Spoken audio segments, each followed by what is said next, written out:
Friends, അപ്പം നമ്മളെ പുതിയൊരു വീഡിയോയിലേക്ക് എല്ലാവർക്കും സ്വാഗതം.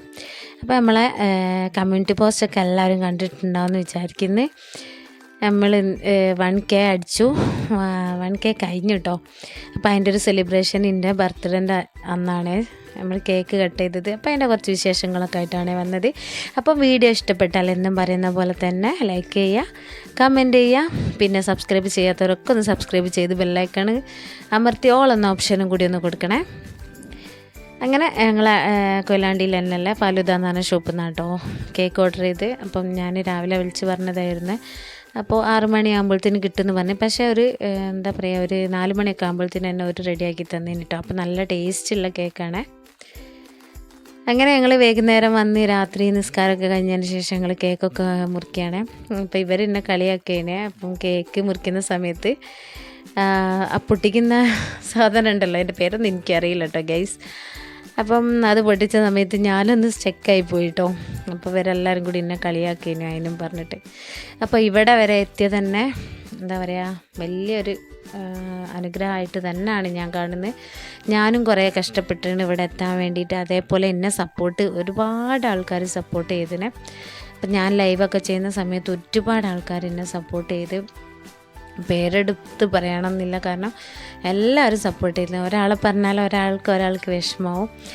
അതുകൊണ്ട് എല്ലാവരും എന്താ പറയുക, എൻ്റെ കൂടെ നിന്ന്. അപ്പോൾ എല്ലാവർക്കും ഒരു ബിഗ് താങ്ക്സ്. എൻ്റെ പ്രാർത്ഥനയിൽ എന്നും ഉണ്ടാവും കേട്ടോ.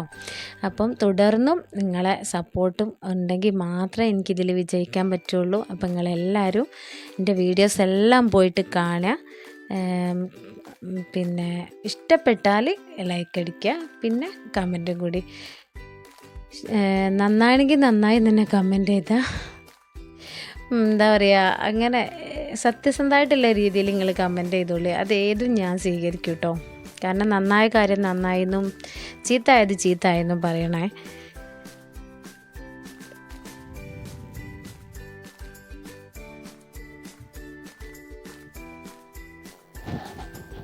പിന്നെ നമ്മളെ അടുത്തത് ഒരു റെസിപ്പി വീഡിയോ കേട്ടോ. അപ്പോൾ നമ്മളെ വെള്ളക്കടല കൊണ്ട് നമ്മൾ ഫലാഫിലിൻ്റെ പരിപ്പ് വടയാണ് ഉണ്ടാക്കുന്നത്.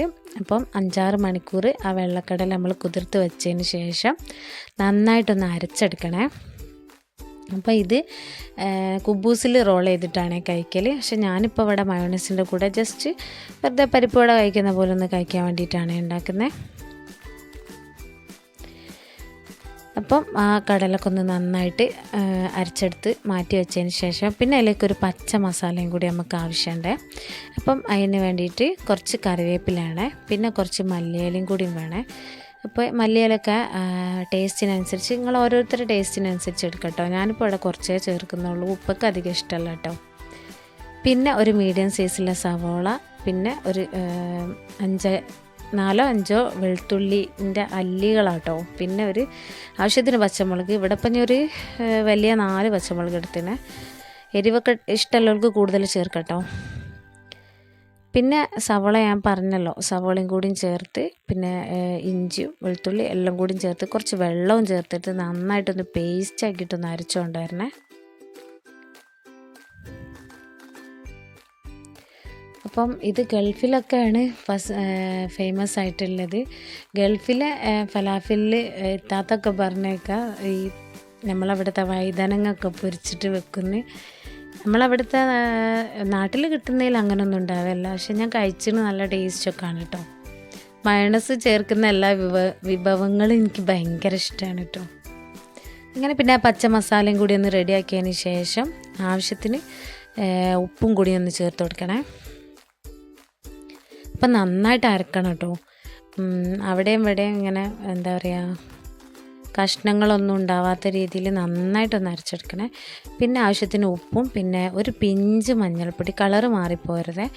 പിന്നെ ഒരു 1/2 ടീസ്പൂൺ മുളക് പൊടി, പിന്നെ ഒരു ഒരു പിഞ്ച് ഗരം മസാലയും കൂടിയാണ്. എന്നിട്ട് കൈ കൊണ്ട് തന്നെ നന്നായിട്ടൊന്ന് മിക്സ് ചെയ്തെടുക്കണേ. അല്ലെങ്കിൽ ഉപ്പൊന്നും ശരിക്കും എല്ലാ സ്ഥലത്തും സ്പ്രെഡ് ചെയ്യില്ല കേട്ടോ. അപ്പം നന്നായിട്ടൊന്ന് കുഴച്ചെടുത്ത് ഒരു 5-10 മിനിറ്റ് ഒന്ന് മാറ്റി വെക്കട്ടോ. അപ്പോഴത്തേക്ക് നമ്മളെ ഓയിലൊക്കെ ഒന്ന് ചൂടാക്കാൻ വേണ്ടിയിട്ട് വെക്കുക. പിന്നെ ചൂടായി വന്നതിന് ശേഷം തീയൊക്കെ ഒന്ന് കുറച്ച് ഒരു മീഡിയം തീയാക്കി വെക്കണേ. പിന്നെ നമ്മളെ കയ്യിൽ ചെറിയ ബോൾസൊക്കെ എടുത്തിട്ട് നന്നായിട്ടൊന്ന് പരത്തി സെൻറ്ററിലൊരു കുഴിയും കൂടിയും കൊടുത്തതിന് ശേഷം ഒന്ന് ഇട്ട് കൊടുക്കുക കേട്ടോ. അപ്പോൾ ഈ കുഴി കൊടുക്കുന്നത് പെട്ടെന്ന് തന്നെ എല്ലാ സ്ഥലത്തും കൂടി ഒന്ന് പെട്ടെന്ന് ഒരേപോലെ വേവാൻ വേണ്ടിയിട്ടാണ്. അപ്പോൾ തീ കൂട്ടി വെച്ചാൽ മുകൾ ഭാഗമൊക്കെ കരിയും ചെയ്യും, ഉള്ളിൽ വേവുകയില്ല കേട്ടോ. അപ്പോൾ തീ പ്രത്യേകം ശ്രദ്ധിക്കണേ. അപ്പോൾ എല്ലാവരും ഒന്ന് ട്രൈ ചെയ്ത് നോക്കിയിട്ട് ഫീഡ്ബാക്ക് കമൻ്റായിട്ട് അറിയിക്കണേ. പിന്നെ ഫലാഫിൽ ഇഷ്ടമുള്ളവരൊക്കെ ഒന്ന് തീർച്ചയായിട്ടും ഒന്ന് കമൻറ്റ് ചെയ്യണം കേട്ടോ. അങ്ങനെ നമ്മൾ ഓരോന്നായിട്ട് ഇങ്ങനെ പരത്തിയിട്ട് ഇട്ട് കൊടുക്കുകയാണ് കേട്ടോ. അപ്പം കൈ പൊള്ളുന്നൊക്കെ എല്ലാവരും ശ്രദ്ധിക്കണേ. എനിക്ക് എപ്പോഴും പറ്റുന്നൊരു അബദ്ധമാണ് ഇങ്ങനെ ഇടുന്ന സമയത്ത് കയ്യിലേക്ക് എപ്പോഴും തെറിച്ചു. അപ്പം വീഡിയോയിലൊക്കെ ചില ആൾക്കാരൊക്കെ ശ്രദ്ധിച്ചിട്ടുണ്ടാവും, കൈ മൊത്തം പൊള്ളിയതാണ്. എനിക്ക് അബദ്ധങ്ങൾ ഇടയ്ക്കിടയ്ക്ക് പറ്റും. അങ്ങനെ ഓരോരോ പാചകം പരീക്ഷണം ചെയ്യുന്ന സമയത്ത് പറ്റുന്നതാണ് ഓരോ പൊള്ളലുകൾ കേട്ടോ.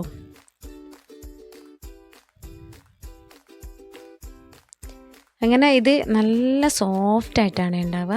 അപ്പോൾ ഇത് തിരിച്ചിടുന്ന സമയത്ത് ഒരു ഭാഗം നന്നായിട്ട് മൊരിഞ്ഞതിന് ശേഷം മാത്രം ഒന്ന് തിരിച്ചിടാൻ വേണ്ടിയിട്ട് നോക്കട്ടോ, അല്ലെങ്കിൽ പൊട്ടിപ്പോയേ. അപ്പോൾ വീഡിയോ